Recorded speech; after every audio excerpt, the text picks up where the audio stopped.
I presented something for you. Here it is." I observed as Peter handed a cake box to my mother. Peter's forced smile left me feeling somewhat uneasy. Quietly, I accepted the cake box from him. After discreetly opening the box and confirming its contents, I discarded it in the trash. "Hey, what do you think you're doing, Peter?" My mother and Peter simultaneously directed their anger toward me, expressing their discontent with the scene that unfolded before them. Amazed, I questioned my mother. "Did you see what was inside the cake?" My mother began to tremble at the unexpected question, seemingly taken aback.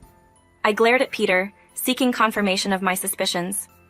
Peter appeared frustrated and upset, confirming my thoughts. I clenched my fist, ready to confront Peter for his actions. "My name is Samantha Bill, and I am 33 years old and working as a caregiver. My work keeps me busy every day, and by the time I return home at night, having left early in the morning, I am thoroughly exhausted. Despite anticipating the physical demands of my job, it has been challenging to find quality time with my husband Peter, whom I married a year ago. Peter works as a long-haul truck driver, with irregular hours, adding to the difficulties in our relationship. We recognize the need to address our marital issues, but both of us being immersed in our jobs has made communication challenging. Our initial meeting was through a mutual friend, and despite my shyness towards love, I started feeling pressured to seek a relationship after turning 27. After declining social invitations for a long time, I reached out to a friend who introduced me to Peter at a singles party. Peter, 3 years older than me, exuded calmness and composure, displaying the maturity that came with his age. I appreciated the stability he offered over fiery romance. Our interests aligned and we quickly started dating, eventually tying the knot a year ago. Initially, we lived with my mother, and despite my concerns, Peter was surprisingly okay with it. Unexpectedly, after our marriage, developments unfolded that I could not have predicted. A significant incident occurred at my workplace, resulting in several employees quitting. The reasons varied, from marriage to career changes. Those left behind, including myself, had to take on double the workload. I started coming home later than ever, causing our lives to become more out of sync. So, when I left work on time for the first time in a while and sat down at the dinner table with Peter and my mother, I sensed a palpable tension in the house. "Hey, did you take care of that thing we discussed the other day?" Peter questioned. Perplexed, I replied, "What thing? You forgot? I told you to open an account at Gold Bank." Right, I forgot.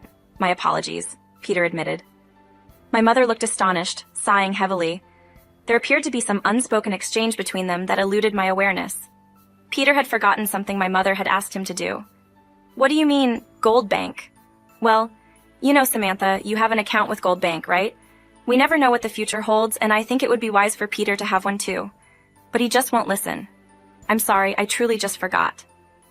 "Oh? Well, if that's the case, it's fine. Indeed, I have an account with Gold Bank." My mother disclosed that she deposits a small amount into that account every month, contemplating the unforeseen future. It seemed she intended to save for Peter as well, but he failed to grasp that and perceived it merely as a demand to open an account. My mother had a habit of speaking in a curt manner, which could come off as cold. As Peter struggled to understand her real intentions, their conversations often missed the mark. Despite my difficulties in communicating with my mother, I intervened, defending Peter. "Come on, Peter is busy too. No need to be so hard on him. You always say things so carelessly, not understanding the gravity of what I'm trying to convey." Not only did my mother's tone sharpen, but she also became emotional quickly. It appeared she was angry because her daughter didn't appreciate her kindness. Later in our bedroom, Peter confided in me. "Your mom always seems to be nagging me. She gives me these confusing commands every day until I get home. She's like a broken record, telling me to get insurance, invest my money, and all that jazz. I'm exhausted from work and I just can't deal with her anymore." Understanding my mother's concerns, I attempted to pacify Peter. On the surface, he seemed to get along with my mother, but deep down, resentment lingered. I empathized with both my mother's feelings and Peter's frustrations. I acknowledged the annoyance of being incessantly told what to do and the weariness of unwanted advice. I can't stand it anymore. I'll deal with insurance and investments when I feel like it. As for the Gold Bank account, it's obvious she'll only use it for her deposits or investments. Nowadays, you can't have multiple accounts at the same bank. Gold Bank is the closest to our house and she just wants an account. It's as clear as day. Normally calm, Peter became very emotional. I silently acknowledged Peter's story with a sigh, contemplating if there was a way to resolve the ongoing tensions. The thought crossed my mind that living separately might be a better option to escape the nagging. However, I hesitated, knowing that leaving my mother alone wasn't something I wanted to consider. Peter's seemingly spiteful remark about living separately struck me as mean-spirited. "I'm just kidding. I'm going to do whatever she asks. Whether it's an account or whatever, I should just set it up for her, right?" Peter commented in a resigned tone, lying down on the bed in frustration. With nothing more to add, I closed my eyes and lay down, mirroring Peter's posture. Almost a year had passed since the three of us began living together, and our conflicting feelings persisted. I feared that our days of discomfort would continue, but an unexpected incident unfolded. Cancer. It was a frustrating revelation at my age. Returning home earlier than usual one day, my mother casually shared that she had been diagnosed with cancer. Peter hadn't returned yet, and it seemed like an opportune moment for her to break the news. "Oh no, is it serious? How advanced is it?" I asked, concerned. "It doesn't seem too serious yet, but I'm going to have surgery soon and will probably be hospitalized for a bit. Can you handle the housework?" My mother's focus on housework rather than her surgery left me conflicted, wondering if her concern was genuine or merely interfering. Despite my irritation, I assured her that I could manage. "Of course, I can manage. How old do you think I am? What's with you? I'm really worried about you," I responded, feeling a mix of frustration and concern. "You're crabby. I get it without you saying it every time. I can handle the housework. You just focus on getting better." The news of my mother's cancer affected me more than I anticipated, leaving me frustrated at my inability to offer comforting words. As Peter returned, he listened without fuss, agreeing to my mother's requests. Despite my desire to tell my mother the truth about Peter's true feelings, I couldn't due to my current standing. My mother believed Peter was on her side even as she scolded him sternly. I could only murmur my true allegiance to my mother in my heart. Later, my mother informed Peter about her illness and the need for surgery. Although I couldn't gauge Peter's reaction, seeing the peaceful look on my mother's face before she slept reassured me. However, Peter seemed deeply disturbed by the news of my mother's illness. How bad is your mother's illness?" "I'm uncertain. All she mentioned was that it wasn't that serious. Is that right?"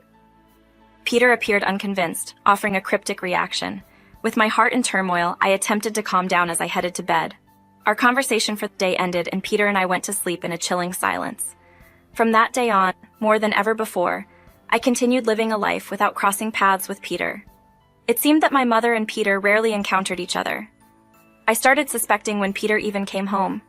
I usually went to bed before his return, and my day began either before he woke up or after he had left. It felt like living separately within the same house, and I was starting to wonder about Peter's thoughts. The day of my mother's surgery finally arrived. My mother sighed in her hospital room, expressing doubt that Peter would come.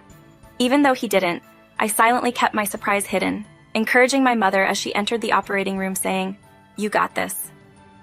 The surgery concluded roughly 5 hours later, and during that time Peter never showed up.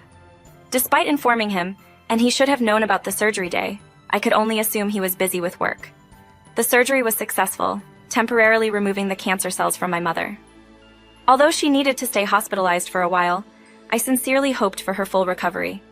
When my mother woke up from the anesthesia, she seemed distracted. Despite being happy about the successful surgery, she couldn't help but wonder when Peter would visit. Attempting to reassure her, I said, "Don't worry, he'll come eventually." My mother, emotionally volatile, started to doubt that she might be disliked when Peter took a while to show up. While her suspicions weren't entirely wrong, she still believed that Peter was on her side, feeling betrayed. Listening to my mother's agitated complaints throughout her hospital stay, I felt a heavy heart. A week after the surgery, Peter finally visited. Coincidentally, I was there after work, and I could see my mother's face light up when he arrived. "Hey, how are you feeling? I thought you'd never come, Peter." My mother's tone sounded as if she had been waiting for a lover, embarrassing me. Peter handed a cake box to my mother, his forced smile making me uneasy. I quietly took the cake box from him, opened it slightly to confirm its contents, and then threw it into the trash. "Hey, what do you think you're doing, Peter?" My mother and I looked at each other, expressing our anger at what had transpired. "What did I do?" I asked my amazed mother. "Did you see what was inside the cake?" My mother trembled at the unexpected question as if she hadn't thought it was possible. I fixed my gaze upon Peter, seeking confirmation of my suspicions. Peter appeared visibly frustrated and upset, aligning with my expectations. In response, I tightened my fist, prepared to confront him for his actions. I couldn't comprehend why Samantha, my sister, had callously discarded the gift I had specifically purchased for Peter. Without hesitation, Peter assumed an aggressive stance, seemingly ready to defend his actions. Infuriated, I demanded an explanation, questioning his understanding of the situation. Refusing to let Peter have the final say, I acknowledged the long-standing history of us living parallel lives. But this time, I couldn't allow my mother to suffer due to Peter's thoughtless act. For a while, I had observed the disconnect between Peter and me, but confronting him directly felt somewhat intimidating. Nevertheless, I couldn't let my mother endure the consequences of Peter's thoughtlessness. The well-being of my mother was paramount, and I was determined to prevent any harm caused by Peter's misguided actions. Attempting to distract from the tension, Peter suggested trying the cake, claiming its deliciousness. Skeptically, I retrieved the cake box from the trash, noting its seemingly ordinary appearance. However, upon closer inspection, I recognized it as homemade. The unevenly spread cream and slightly damaged strawberries hinted that it wasn't from a professional bakery. Ignoring Peter's attempt to divert the situation, I intervened, taking a bite from the cake to expose the truth. Instantly, I detected an abnormality, an overwhelming saltiness and a potent smell of alcohol. Fighting the urge to vomit, I spat out the offensive cake. My mother, oblivious to the details, innocently inquired about it. Realizing the severity of the situation, I explained that the cake contained excessive salt and alcohol, substances harmful to a cancer patient. Peter, caught off guard, paled as he hadn't anticipated my discovery. Confronted with the truth, he abandoned his facade of goodwill, revealing a defiant expression. At that moment, my mother, comprehending the betrayal, looked at Peter with sheer terror. His true intentions had become apparent, and Peter, no longer able to feign goodwill, admitted to his deceit with a defiant expression. The sinister motive behind Peter's actions became glaringly apparent. A calculated attempt to expedite my mother's suffering for the sake of collecting insurance money. Peter's manic, almost hysterical laughter revealed his insanity as he shamelessly boasted about his intentions. The sheer horror of knowing his sinister plan and hearing him brazenly confess sent a shiver down my spine. The realization struck me like a sledgehammer. "Do you even comprehend the gravity of what you were attempting? It's a crime!" I exclaimed, incredulous at his lack of remorse. Peter's callous response further heightened the dread, declaring his willingness to become a criminal just to be rid of my mother. The derogatory terms he used, referring to her as an old hag, and his attempt to make her consume the poisoned cake shattered the image of Peter in my mother's mind, leaving her in a state of despair. As Peter vented his frustrations at my mother, accusing her of nagging and interference, her shocked eyes reflected the pain of betrayal. She had only sought to alleviate his financial struggles, not realizing the depth of his resentment. I maintained my composure, refusing to be intimidated by Peter's angry outburst. I could see my mother's frail form crushed by despair in my peripheral vision. In response to Peter's threats and aggression, I defiantly declared my determination to protect my mother. Rather than succumbing to his manipulation, I vowed to drive him away. I revealed that instead of gaining insurance money, he would be the one facing financial consequences, hinting at alimony. Peter, caught off guard, scoffed at my words, confident in his deceit. However, my trump card lay in a large envelope containing evidence of his affair. I scattered the contents at his feet, exposing his infidelity with a mistress. Peter's face drained of color, realizing the gravity of the situation. The evidence, gathered by a private investigator, left him with no room for denial. In a desperate attempt to deflect blame, Peter lashed out, attempting to paint me as the villain. However, his excuses sounded like the whining of a defeated individual. Despite his shouts and protests, I stood unfazed, resolute in exposing the unfairness of his actions. The revelation of his double life, cheating while feigning busyness, left me overwhelmed with a mix of emotions. Tears welled up as I reflected on the profound betrayal and the illusion of the life I thought we had built together. At that moment, the gravity of my delayed marriage hit me, and I couldn't help but feel a profound sense of regret and heartbreak.